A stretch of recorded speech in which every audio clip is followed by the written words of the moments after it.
अस्सलाम वालेकुम my dear students. आज हम first year biology chapter first cell structure and function का एक अगला topic prokaryote and eukaryotic cell के बारे में हम आज डिस्कस करेंगे। आज के लेक्चर में हम प्रोकैरियोट एंड यूकैरियोटिक सेल में डिफरेंशिएशन करेंगे कि इनमें क्या क्या चीज़ें मुख्तलिफ है। Let's start the topic prokaryotic and eukaryotic cells. Prokaryotic cells and eukaryotic cells. All cells contain three features is common. Prokaryotic cell में और eukaryotic cell में ये तीन फंक्शन या प्रॉपर्टी ये क्या है या कंपोनेंट ऑफ द सेल क्या है, ये सेम है। First is cell membrane. Cell membrane prokaryotic cell का और यूकैरियोटिक सेल का सेम है। साइटोप्लाज्म भी सेम है एंड डीएनए भी सेम है। डीएनए प्रोकैरियोटिक सेल में भी मौजूद है और यूकैरियोटिक सेल में मौजूद है। डिफरेंशिएशन सिर्फ सम प्रॉपर्टी है। प्रो का मतलब ये है बिफोर एंड कैरियन का मतलब ये है न्यूक्लियस। इसका मतलब ये है कि इनमें ट्रू न्यूक्लियस मौजूद नहीं है और यू का मतलब ये है ट्रू एंड कैरियन का मतलब ये न्यूक्लियस। यूकैरियोटिक सेल में ट्रू न्यूक्लियस मौजूद है। सेकंड प्रॉपर्टी क्या है? They lack a nuclear membranes and DNA is present in cytoplasm. ये एक सेल है और ये एक न्यूक्लियस है। तो इसी तरह प्रोकैरियोटिक सेल में ये एक न्यूक्लियर मेम्ब्रेन है। ये क्या है? ये एक न्यूक्लियर मेम्ब्रेन है। तो प्रोकैरियोटिक सेल में न्यूक्लियर मेम्ब्रेन मौजूद नहीं है और न्यूक्लियस के अंदर क्या है? डीएनए है, आरएनए है और हिस्टोन प्रोटीन है। तो ये डीएनए तो साइटोप्लाज्म में मौजूद है या साइटोप्लाज्म में डिस्पर्स है, मुंतशिर है। इसका मतलब ये है। और they contain a nuclear membranes and DNA is present inside the nucleus. ये एक यूकैरियोटिक सेल है और इनके अंदर क्या है? न्यूक्लियस के सराउंड क्या है? न्यूक्लियर मेम्ब्रेन मौजूद है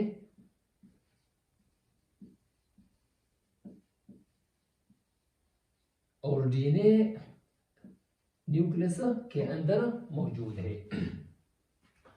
membrane bonded organelles are also absent in prokaryotic cells में। ये पॉइंट जरूर याद रखें कि प्रोकैरियोटिक सेल में मेम्ब्रेन बॉन्डेड ऑर्गेनेल या double membrane bonded organelle absent है। For example mitochondria, chloroplast, Golgi body, endoplasmic reticulum. तो ये ऑर्गेनेल्स प्रोकैरियोटिक सेल में क्या है? ये एब्सेंट है। और यूकैरियोटिक सेल में membrane bonded organelles are present. For example mitochondria,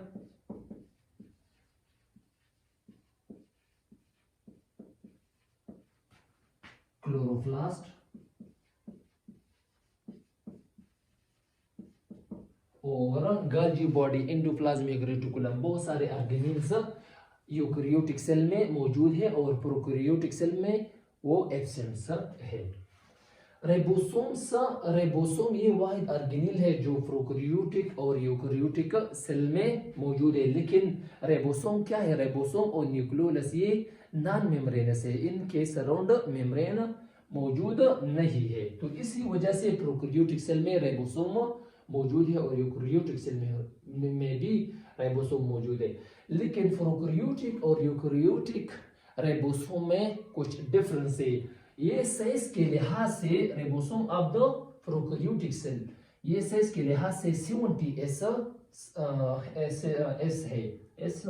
ये एक साइंटिस्ट का नाम है स्टुअर्ट बर्ग यूनिट, ये इसका यूनिट भी है। ये साइंटिस्ट ने इसको डिस्कवर किया। और यूकैरियोटिक सेल में 80s राइबोसोम मौजूद है। और इनका सेल वॉल किस चीज से बना हुआ है? Cell wall of the prokaryotic cell is made of murine.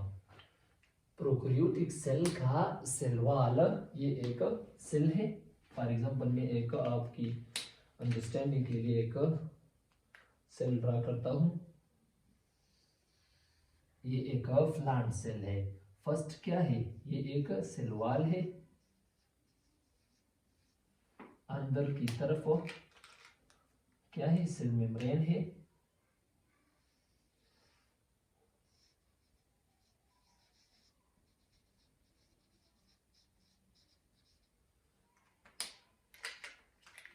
और इनके अंदर क्या है, एक न्यूक्लियस मौजूद है। तो प्रोकैरियोटिक सेल का जो सेल वॉल है वो किस चीज से बना हुआ है, वो म्यूरिन से बना हुआ है। म्यूरिन को हम एक इनदर नाम भी देते हैं पेप्टाइडोग्लाइकेन, पेप्टाइडो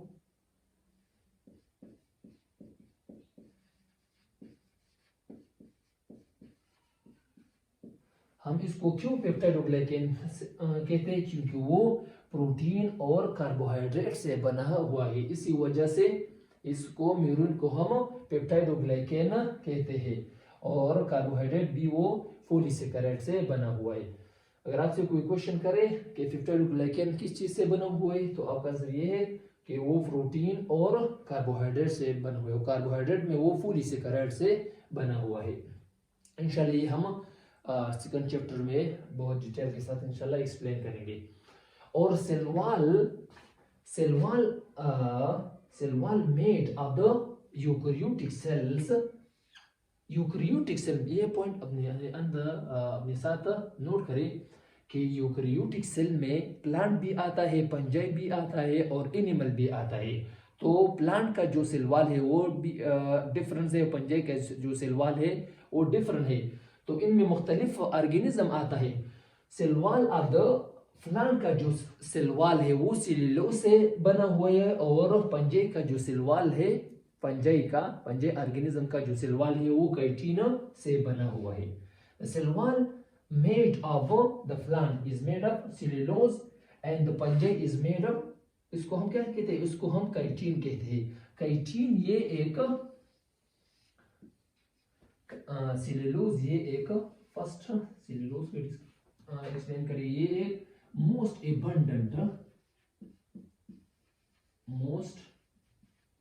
एबंडेंट पॉलीसेकेराइड है।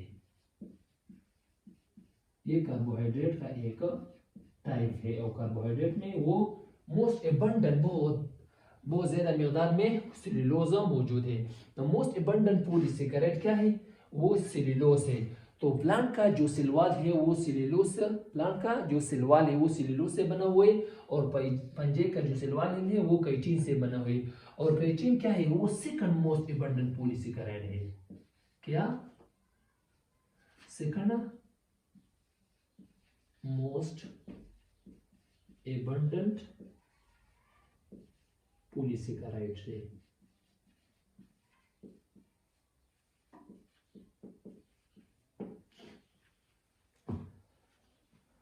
और another point is respirations।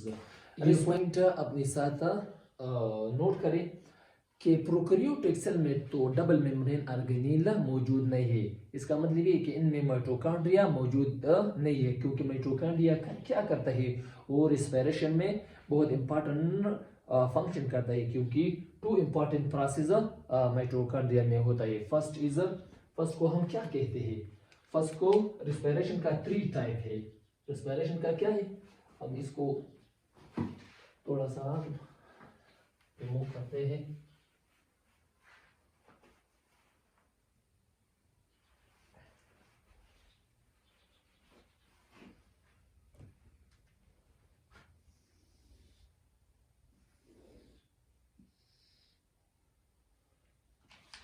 Respiration का 3 टाइप है।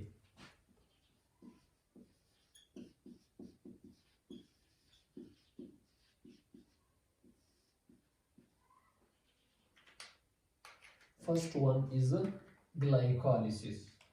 हम आपको इस पॉइंट को अंडरस्टैंडिंग करेंगे आपको। ग्लाइकोलिसिस, और second point is step of the respiration is Krebs cycle.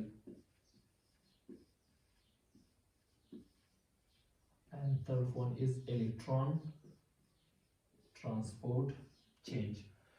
तो first process, first step of the respiration, पहला जो स्टेप है रेस्पिरेशन का, वो साइटोप्लाज्म में वो अकर इन साइटोप्लाज्म।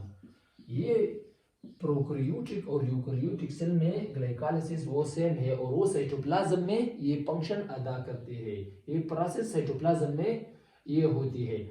और सेकंड जो प्रोसेस है क्रिब्स साइकिल, और थर्ड जो प्रोसेस है वो माइटोकॉन्ड्रिया में ये प्रोसेस होती है। क्या कहां पर? माइटोकॉन्ड्रिया में। तो यहाँ पर एक क्वेश्चन एरेज हुआ कि प्रोकैरियोटिक सेल में डबल मेम्ब्रेन ऑर्गेनेल या माइटोकॉन्ड्रिया तो मौजूद नहीं है। तो फिर हम प्रोकैरियोटिक सेल में रेस्पिरेशन मेसोसोम की मदद से होता है। प्रोकैरियोटिक सेल में रेस्पिरेशन आकर इन मेसोसोम्स, रेस्पिरेशन वो मेसोसोम्स की मदद से होता है, क्योंकि प्रोकैरियोटिक सेल में माइटोकॉन्ड्रिया तो मौजूद नहीं है। मेसोसोम क्या है? Mesosome actually infolding of cell membrane. जब cell membrane infolding of cell membrane, जब सेल मेम्ब्रेन जब इनफोल्ड हो जाए तो उसको हम क्या कहते हैं? मेसोसोम की कहते हैं। और मेसोसोम की वजह से प्रोकैरियोटिक सेल में रेस्पिरेशन होती है। रेस्पिरेशंस अकर इन माइटोकॉन्ड्रिया। और यूकैरियोटिक सेल में रेस्पिरेशन किस चीज की मदद से होता है? माइटोकॉन्ड्रिया की मदद से होती है, क्योंकि रेस्पिरेशन की 3 स्टेप्स है। First step is glycolysis, glycolysis cytoplasm में होती है। और second step is cribs cycle and electron transport change. ये 2 प्रोसेस वो माइटोकॉन्ड्रिया में होती है। इसी वजह से respiration of the eukaryotic sales is occur in mitochondria. इसका एग्जांपल बैक्टीरिया है। और यूकैरियोटिक सेल का जो एग्जांपल है वो प्लांट सेल है, एनिमल सेल है, और फंजाई और एल्गी सेल्स है। ये था टॉपिक प्रोकैरियोट और यूकैरियोटिक सेल में। हम आपको डिफरेंशिएशन एक्सप्लेन करेंगे। आप अपनी टेक्स्ट के साथ इस लेक्चर को रीड आउट करें, ताकि और कोई मसला है तो कमेंट में बताएं, मैं आपको जवाब दूंगा। अल्लाह हाफिज़।